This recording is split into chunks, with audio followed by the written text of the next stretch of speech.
This is a short video to show you how to get to BrainPop the easiest way. This also works for students. Go to the website, click Students, go down to McInVIA, click that. Okay, then you're going to look for the school, Palmer. There we are, Palmer-Loxo. Okay, type in the ID and then the password. This is the same ID and same password you use for everything else. It's also the same for the kids.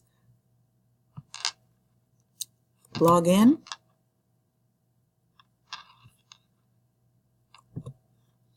You get something that looks like this. There's a whole bunch of ebooks there that they can look through, but also you can click to instructional resources. And there we have several things. BrainPop. And just open now.